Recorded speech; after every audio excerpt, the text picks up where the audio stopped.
The Battle of North Cape, December the 26th, 1943.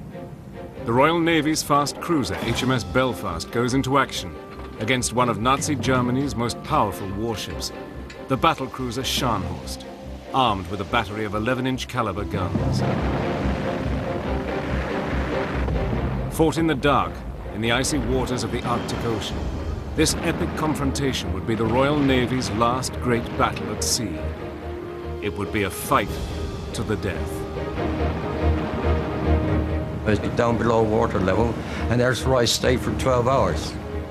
I didn't want to die, basically. I'm honest about it. I didn't want to die.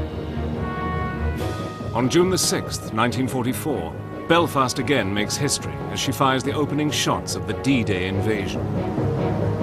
We were about to embark on the biggest military operation the world had ever known. Using archive film and colour reenactment, Battle Stations goes on board HMS Belfast to reveal the inner workings of a big gun warship in World War II.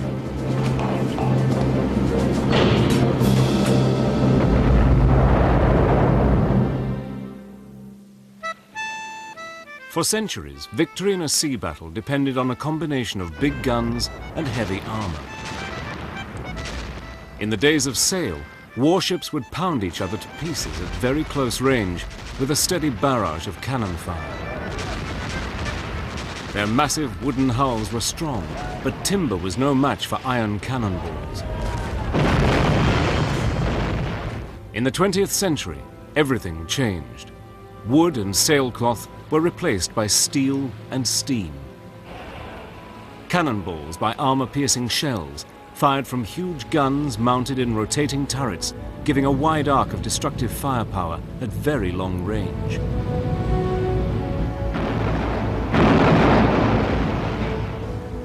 The battleships were fearsome weapons, but their size and weight limited their flexibility.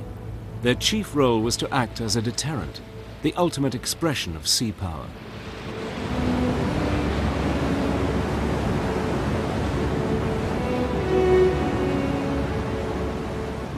To protect Britain's vast empire, the Royal Navy relied on a large fleet of fast cruisers. They were much smaller and more agile than the great battleships, with lighter armor and smaller guns. But their speed meant that they could be deployed very quickly to remote trouble spots. But by the mid-1930s, tensions were growing closer to home in Europe as Nazi Germany began to rearm. The German Navy began building a series of big gun warships. Many of their names would go down in history: the Bismarck, the Tirpitz, and the Scharnhorst.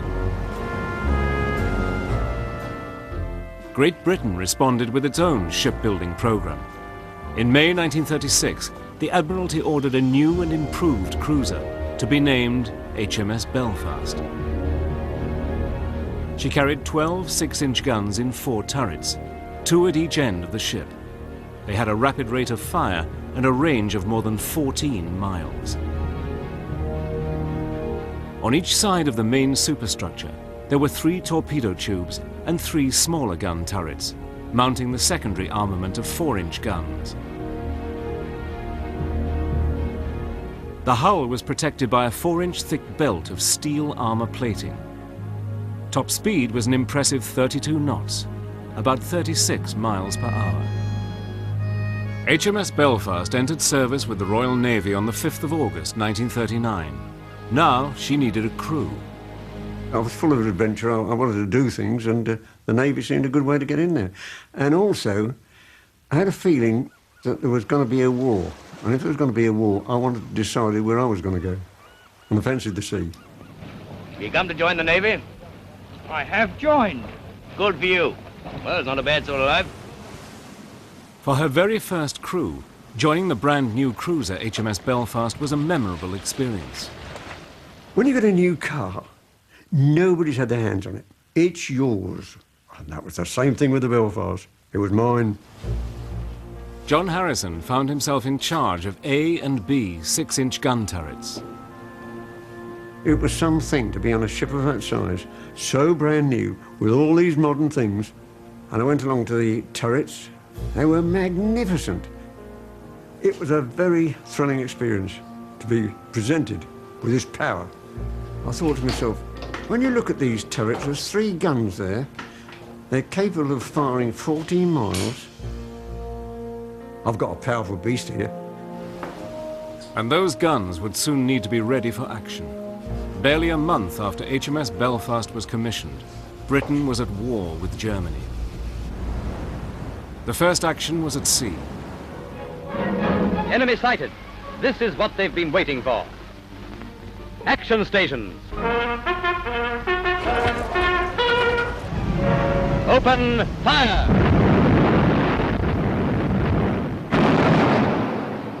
HMS Belfast immediately joined the home fleet and began patrolling British waters in search of German ships.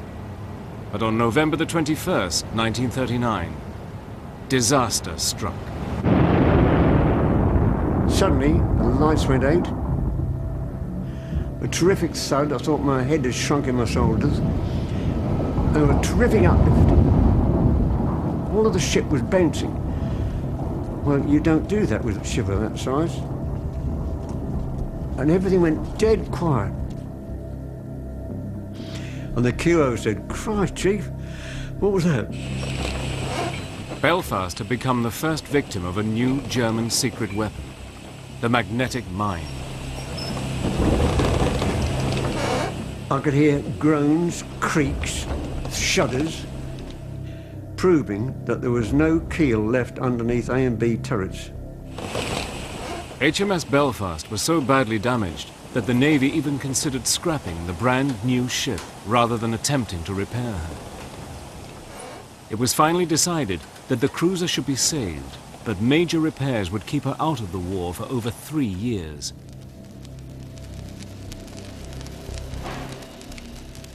During Belfast's long refit, huge advances were made in the new science of electronics. A crucial new weapon was radar.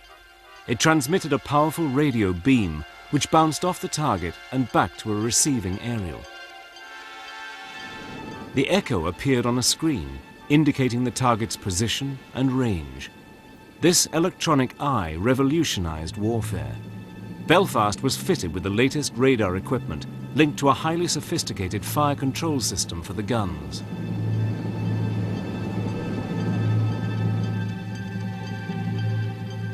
Control towers mounted high on the ship located and tracked the target by radar. The information was fed to the transmitting station, 7 decks below, protected deep inside the armored hull.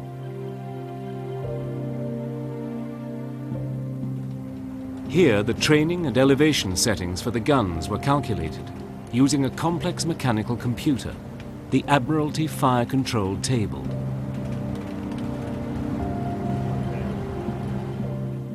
When the calculations were complete, they were relayed electrically to the guns. When all was ready, the guns were fired remotely from the control towers.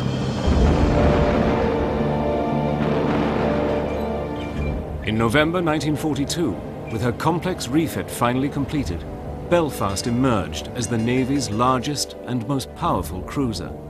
And this time, luck would be on her side. Belfast was about to earn her place in history.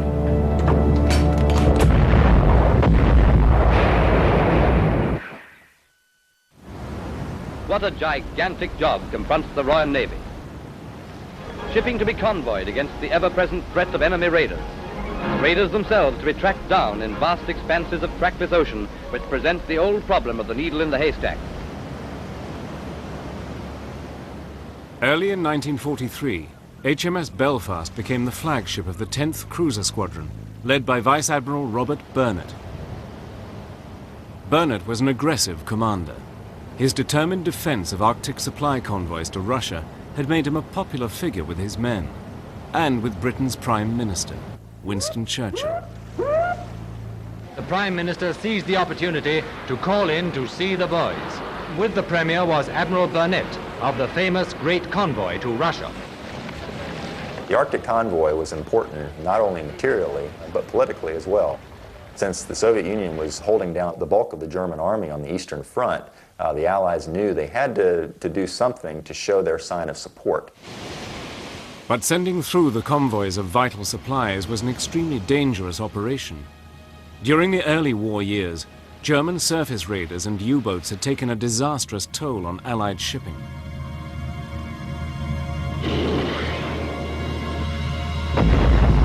On one Russian convoy, 2 out of every 3 ships were sunk.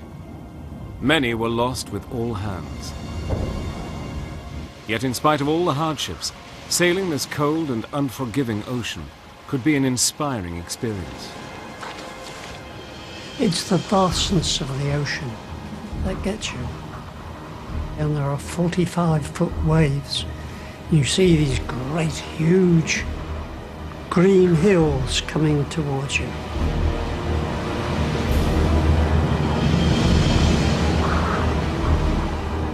You know, and you glory in the fact that the ship goes up and over this wave and down it. And you're dependent entirely upon yourselves. Belfast's crew of almost 1,000 men was packed into a space only 613 by 69 feet. Only the senior officers had the luxury of a cabin. The rest ate, worked, and slept in the same space, known as the mess deck. You're all in the same boat, more or less, and you stuck together, and if you went ashore, you stuck together, and it was one for one and one for all. You don't exactly like everybody, but you put up with everybody. You've got to. They're dependent on you, you're dependent on them. Boy, you better be friendly if anything happens.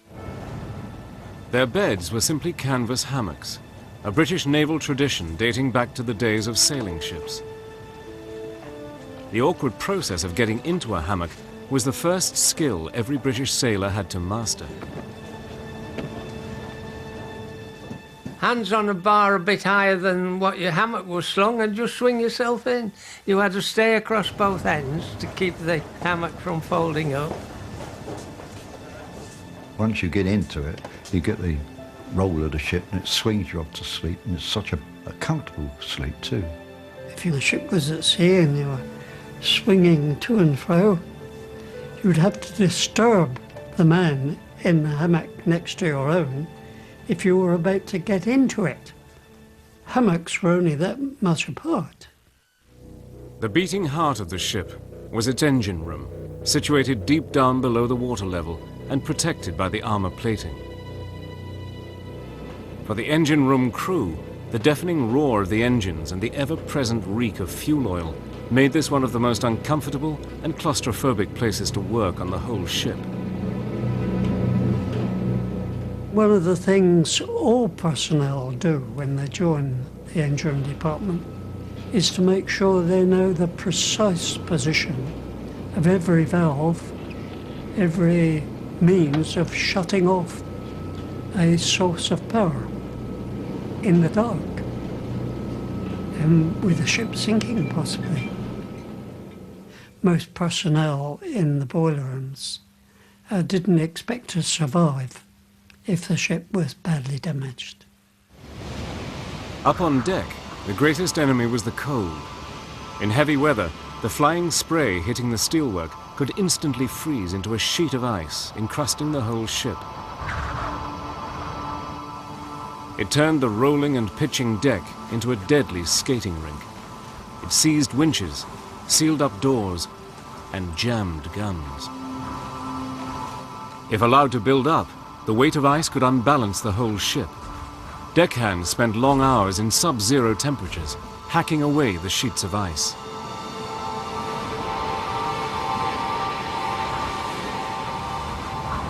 It was awful. That was the worst thing imaginable. You can't really describe this excessive cold. If you hadn't worn gloves, if you touched anything metal, you lost your finger ends, your fingertips. Absolutely dreadful. There's no other word for it. If you can imagine a ship ploughing through icy cold water in an Arctic gale, in the half-light that existed for quite a bit of the day, with the knowledge that if you fell over the side, you'd had it. There was absolutely no hope whatsoever of rescue.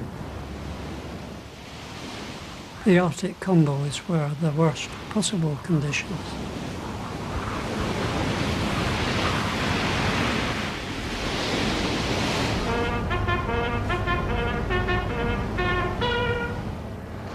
But the greatest danger of all was the constant threat of enemy attack. Aircraft would be fought off with a mass of small caliber weapons and the ship's secondary armament of 4-inch guns.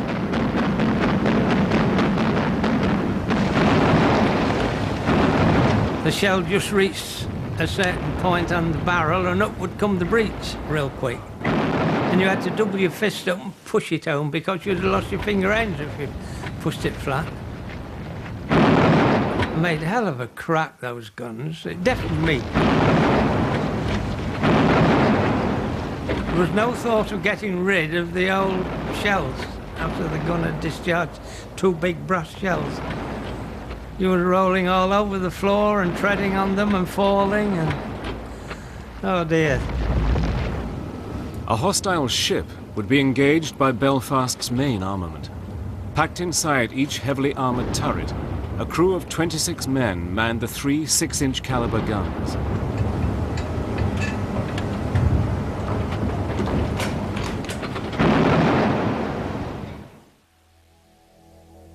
Beneath each turret was a gigantic armored cylinder called the barbette.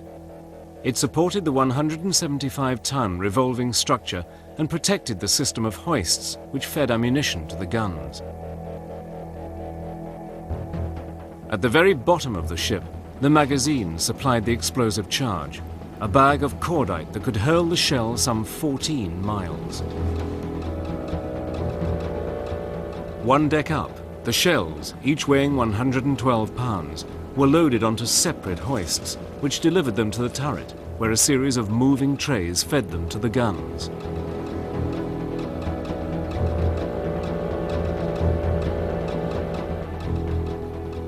The 7-man gun crews practiced the routine of loading and firing again and again, until each man could do it in his sleep.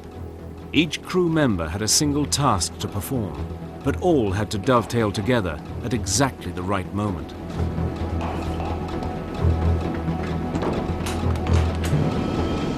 Shell off the hoist and down to loading tray.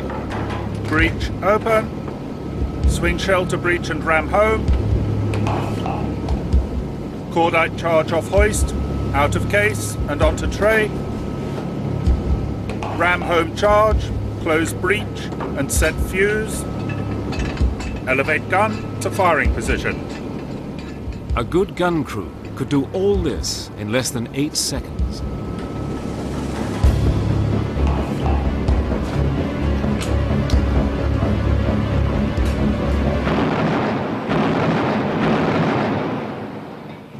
The gun crews, of course, were trained to perfection. The rate of fire was quite intense. Now you can imagine the pandemonium in that. Organised chaos sums it up. But they all knew exactly what they've got to do, where they've got to be, and how they've got to do it.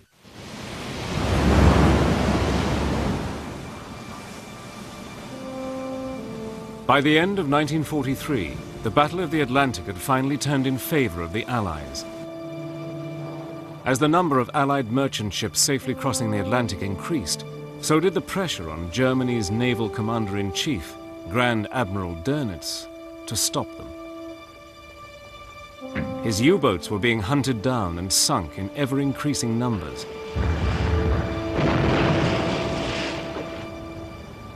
But he still had one lethal weapon in his arsenal, which the Allies had learned to fear: the battlecruiser Scharnhorst. Based in Norway, she was well positioned to launch a surprise attack on the Arctic convoys to Russia.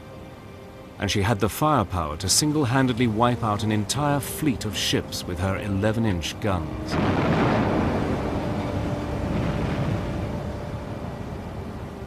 The Royal Navy knew she had to be destroyed, but any attack would need careful planning and a sufficiently attractive bait to lure her out of safe waters. In December 1943, as a fully loaded Allied convoy of merchant ships set sail from Scotland and headed for Russia, another was returning empty.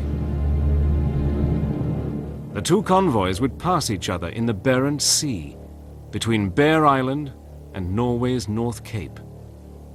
Admiral Dönitz was tracking their progress and decided to attack. His weapon would be the Scharnhorst.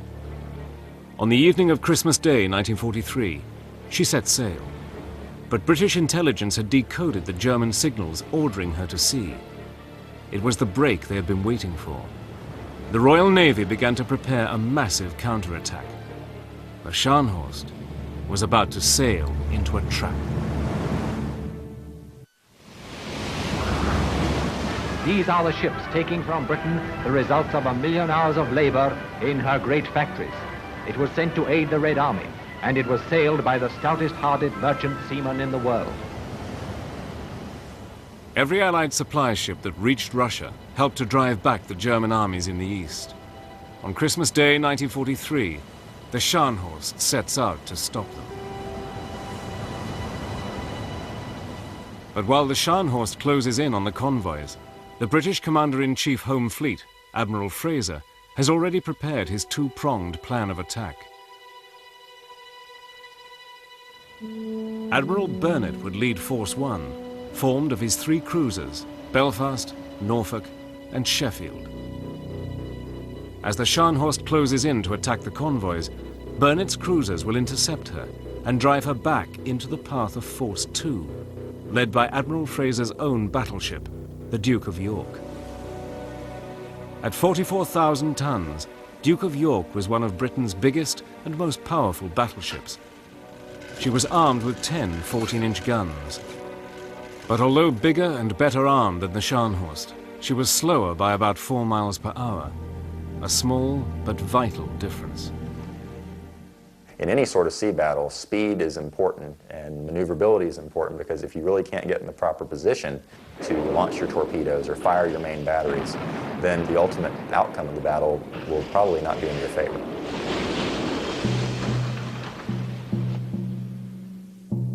As he headed out into the open sea, the Scharnhorst's commander, Admiral Bay, had no idea that the British had decoded his signals, or that news of Scharnhorst's departure had been relayed to Admiral Burnett on HMS Belfast. Admiral Bay was sailing straight into the trap. It'd be Christmas Day. Admiral Burnett spoke on the tannoy to say there was 50-50 chance of meeting the Scharnhorst tomorrow. It had put to sea, and he wanted us all to say a few words of prayer. So that, for a start, put a fear of God into us. He apologised for not having a Christmas dinner. He said, but either late today or early tomorrow morning, we expect to bump into the Scharnhorst, and if there's any action, I'll lead you straight in. I felt like David and Goliath, you know. In darkness on the morning of December the 26th, Belfast's radar picks up a signal at 35,000 yards.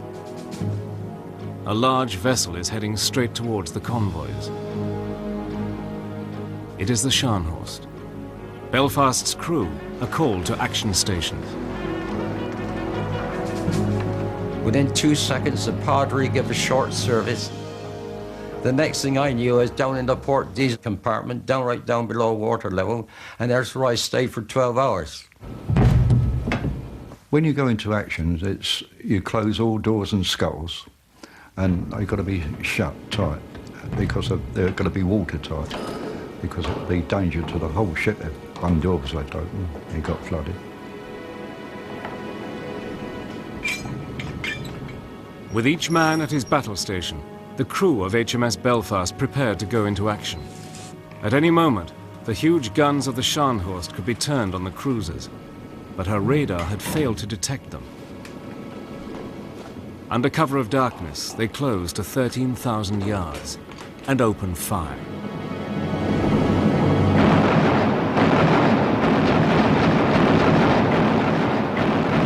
On board the Scharnhorst, Admiral Bay is caught completely off guard. his ship is rocked by an explosion as one of Norfolk's shells knocks out her forward radar. The Scharnhorst turns away at full speed and vanishes into the darkness. On Belfast, the radar plotters soon lose contact.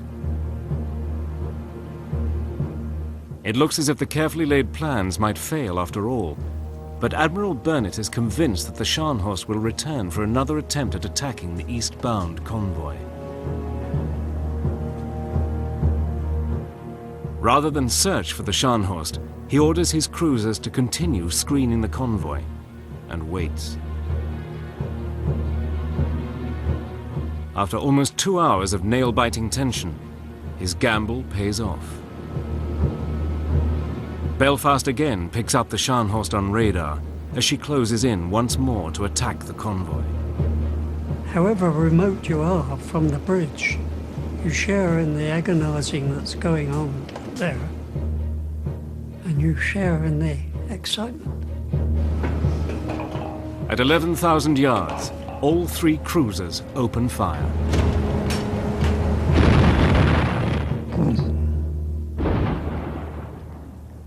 Good, they've started. But this time, the Scharnhorst did not turn and run. For 20 minutes, the battle raged. For the sailors stationed deep down below the waterline, the tension was almost unbearable. As the sounds of battle reverberated through the ship, they knew that if she went down, their fate would be sealed.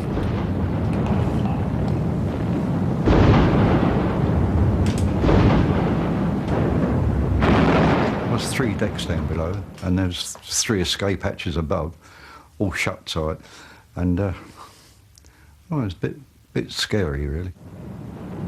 When these armour-piercing shells came over, which were 11-inch, you could hear them hit the water and go ping right along the keel, you know, any minute now.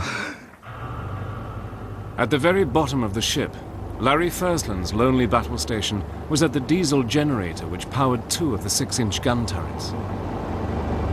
The most worrying thing to me was I was isolated for 12 hours. I was down there on my own. I didn't want to die, basically. I'm honest about it. I didn't want to die. Suddenly, the engine's cooling pump failed, and it began rapidly overheating. At any second, it too would fail, knocking the turrets out of action. Luckily, there was a fire main with a fire hose all rolled up. So I eventually undone that. Just long enough it was. I got that hose, light out, come down the hatch, down on the deck, and up, and I put it on the bypass.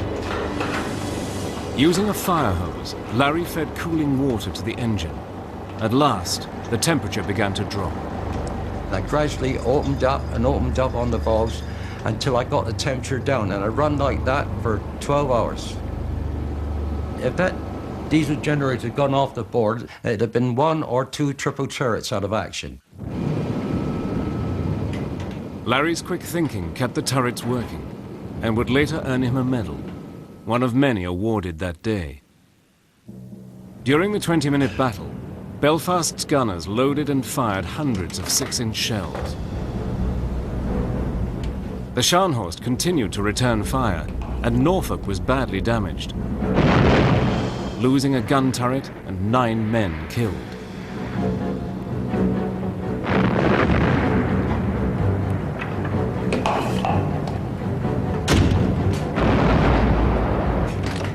Then, just as he seemed to be gaining the advantage, Admiral Bay decided to break off the action and retreated. Against all the odds, the 3 cruisers had saved the convoy.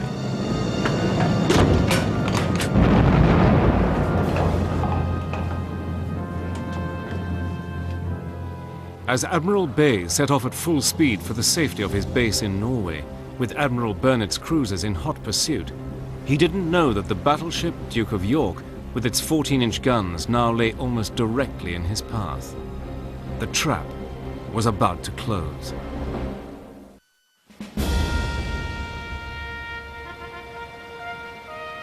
As darkness fell on the afternoon of December the 26th, 1943, the German battlecruiser Scharnhorst was heading south at full speed for the safety of her base in Norway. Shadowing her was Admiral Burnett in his flagship, HMS Belfast. For Belfast's crew, it was a tense and nerve-wracking time. They all knew how slim their chances would be if the Scharnhorst decided to turn her massive guns against them. Late in the afternoon, the chase reached its climax, as Scharnhorst was intercepted by the British battleship Duke of York. At 4:40 p.m., at a range of 6 miles, she opened fire. Scharnhorst turned north, away from her attacker, but soon ran into fire from the cruisers Norfolk and Belfast. The Scharnhorst swung round again and headed east in a desperate attempt to escape the two-pronged attack. The British onslaught continued. But the Scharnhorst was just too fast for her pursuers and soon began to pull away. Once again, she was slipping through the net.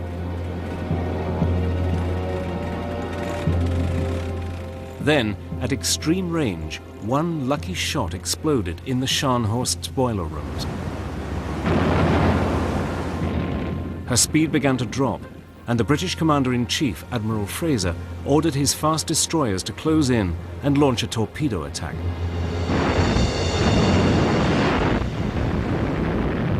A series of devastating explosions rocked the Scharnhorst as the torpedoes found their target. Her progress slowed to a crawl. Now there would be no escape. The Scharnhorst's crew would have to stand and fight. At 6 miles range, Belfast opened fire once more, aiming her guns by radar into the blackness.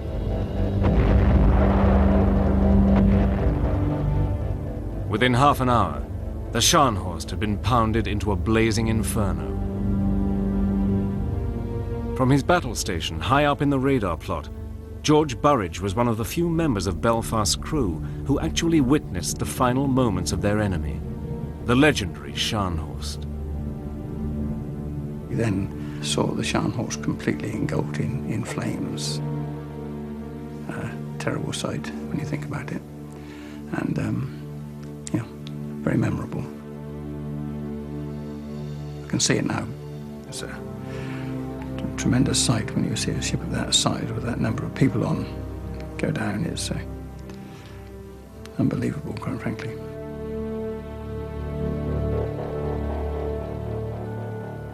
Now it was time for the final act in the drama, as Belfast closed in to fire a last salvo of torpedoes at the crippled Scharnhorst.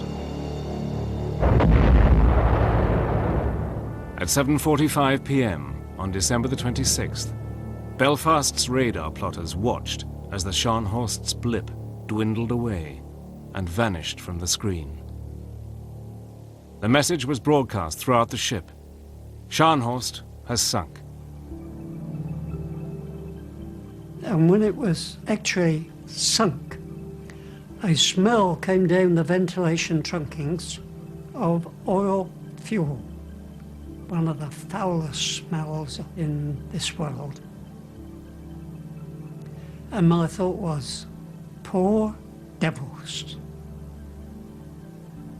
That's how I felt. Swimming in oil fuel. Can you imagine it?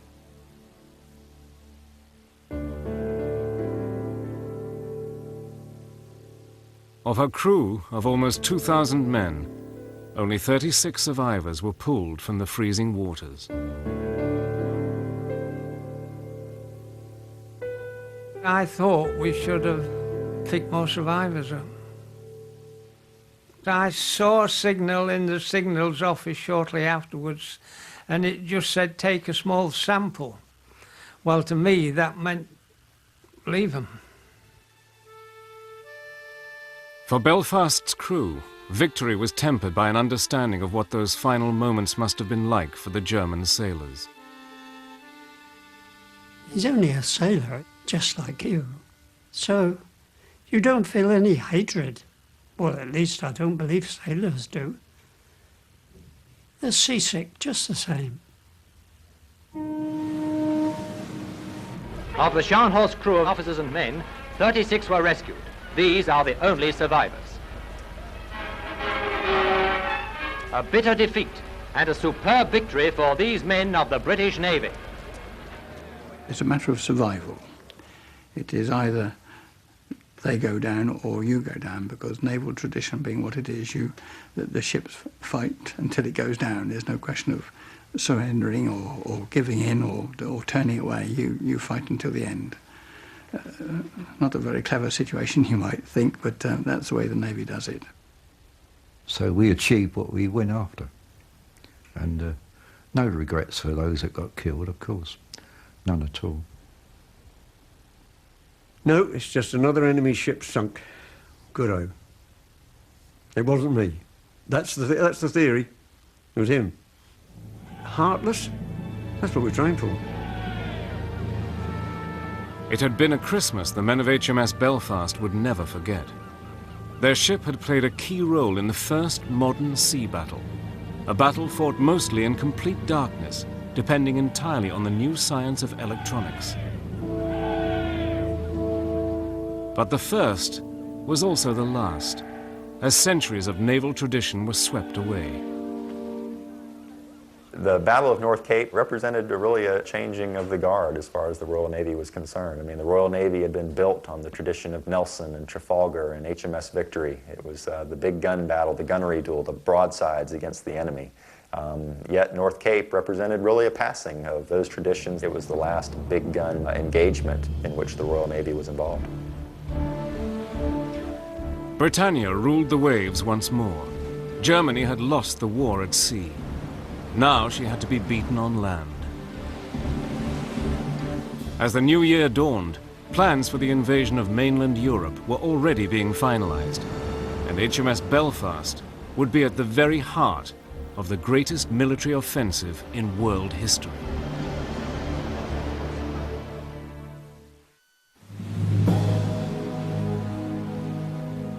Early 1944. At sea, the German battle fleet has been defeated. It looks as though the big gun battleships and cruisers of the Allied navies are no longer needed. But one final task remains. Their massive firepower will now play a crucial role bombarding German forces on land. By late spring of 1944, plans for the D-Day invasion of mainland Europe were in place. Warships like HMS Belfast would protect Allied troops during the critical early stages of the invasion. The first few hours of any invasion against a beachhead are pivotal, because if the enemy is able to bring reinforcements up, it can really turn back the assault troops or really throw them back into the sea. German troops that may have been able to influence the battle on the beaches were just prevented from getting there because of the big gun ships like Belfast. On the evening of June the 5th, 1944, a vast armada began crossing the English Channel to the Normandy coast. Among the leading ships was the cruiser HMS Belfast. The Admiral told us that we were about to embark on the biggest military operation the world had ever known. The success of this tremendous undertaking depended vitally upon the naval bombardment that would precede the assault of ground forces. General Eisenhower said of these men, "There is no question at all as to the readiness of the troops. They are well trained, fit, and impatient to get the job started and completed." Going up the English Channel, we were actually threading through in daylight these hundreds and hundreds of vessels, all in straight lines, and these silent soldiers. One or two sailors tried to cheer, but they soon gave it up. The soldiers were absolutely quiet, and we went on and on through these ranks until it got dark. Incredible sight. With the knowledge that these were the human beings who were going to go ashore. At 5:30 a.m. on June the 6th, 1944, HMS Belfast fired the opening shots that launched the D-Day invasion.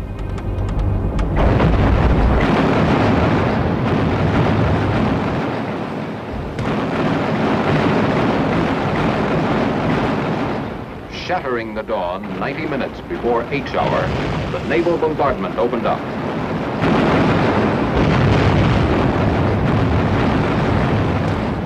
Rapid-firing cruisers like Belfast were the ideal weapon for coastal bombardment. With her battery of 12 heavy guns and a range of roughly 14 miles, Belfast could saturate a target and inflict enormous damage within minutes. Each gun turret could fire more than a ton of shells every 60 seconds. A broadside of all 4 turrets pulverized the German positions with a ton of shells every 15 seconds.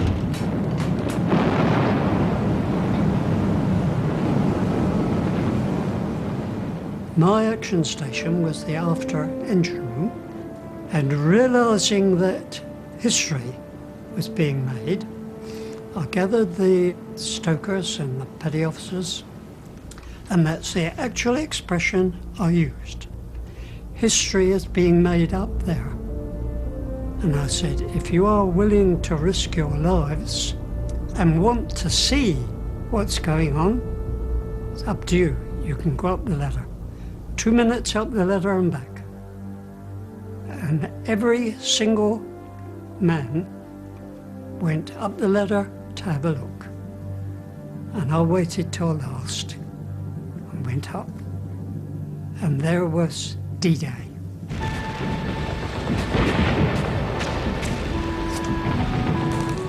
Every picture I see reminds me of that 2 minutes, looking at these hundreds of vessels and the men jumping into waves 5 feet high, the bodies on the beach, the confusion on the beach.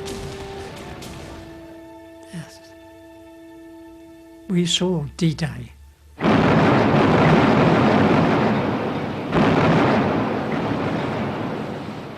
German resistance remained firmly entrenched. For more than a month, Belfast continued to pound the German lines, firing thousands of shells. At last, the Allies began the breakout to the east. Within 2 days, the Germans had retreated beyond the range of Belfast's guns. And on July the 8th, she fired her last shot.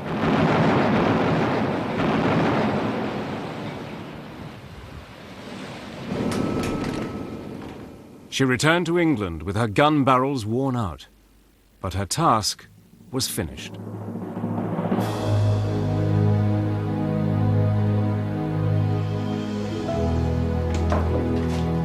After World War II, there would be no more epic battles at sea. In the atomic age, the armored warship with its big guns soon became a relic of the past. Today, HMS Belfast is moored on the River Thames, opposite the Tower of London.